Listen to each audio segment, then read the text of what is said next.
ಇಡೀ ಬಡಾವಣೆಯ ರಸ್ತೆಗಳು ಕೆಸರು ಗದ್ದೆಯಾಗಿ ಮಾರ್ಪಾಡು.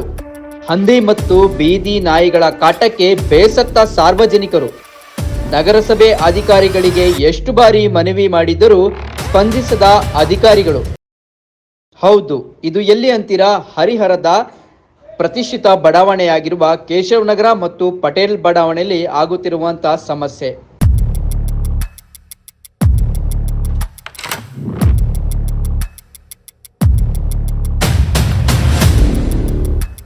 ಅಲ್ಹಿರಾ ಶಾಲೆಯ ಮುಂಭಾಗದಲ್ಲಿ ಕೆಸರು ಗದ್ದೆಯಾಗಿ ರಸ್ತೆ ಮಾರ್ಪಾಡು. ಜಾರಿ ಬೀಳುತ್ತಿರುವ ಶಾಲೆಯ ವಿದ್ಯಾರ್ಥಿಗಳು, ಪೋಷಕರು ಆಕ್ರೋಶವನ್ನ ವ್ಯಕ್ತಪಡಿಸಿದ್ದಾರೆ.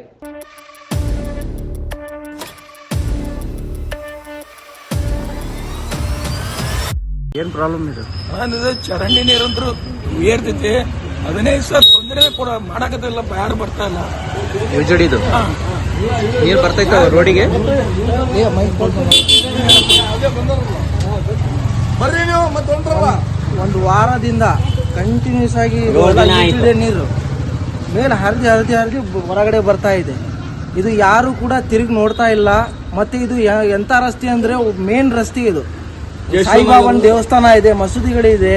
ಈ ವೇಳೆ ನಮ್ಮ ವಾಹಿನಿ ಜೊತೆ ಮಾತನಾಡಿದ ನಿವಾಸಿಯಾದ ಯಾಸಿರ್ ರವರು, ಮಳೆ ಬಂದರೆ ಸಾಕು ರಸ್ತೆ ತುಂಬಾ ಕೆಸರು, ಜನರು ಓಡಾಡಲು ತುಂಬಾ ಕಷ್ಟ.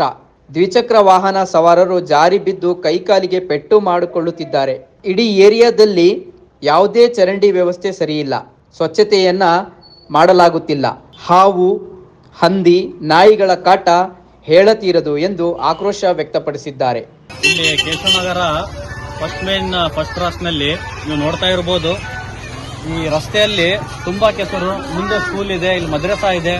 ಆಮೇಲೆ ಇಲ್ಲಿ ಹೋಗೋ ಬರೋ ದಾರಿಯಲ್ಲೆಲ್ಲ ಕಸ ಎಲ್ಲ ಹಾಕ್ತಾರೆ. ಹಂದಿಗಳ ಕಾಟ ಬಾಳ.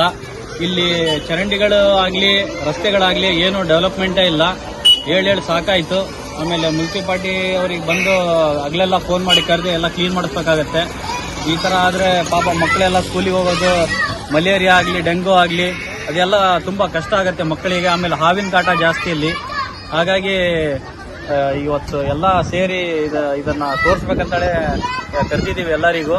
ನಮ್ಮ ಎಲ್ಲ ಕೌನ್ಸಿಲರ್ ಆಗ್ಲಿ ಲೀಡರ್ಸಿಗಾಗಿ ಎಲ್ಲ ಹೇಳಿ ಸಾಕಾಯ್ತು. ಈಗ ಯಾರು ಏನು ಇದನ್ನೇ ಮಾಡ್ತಾ ಇಲ್ಲ.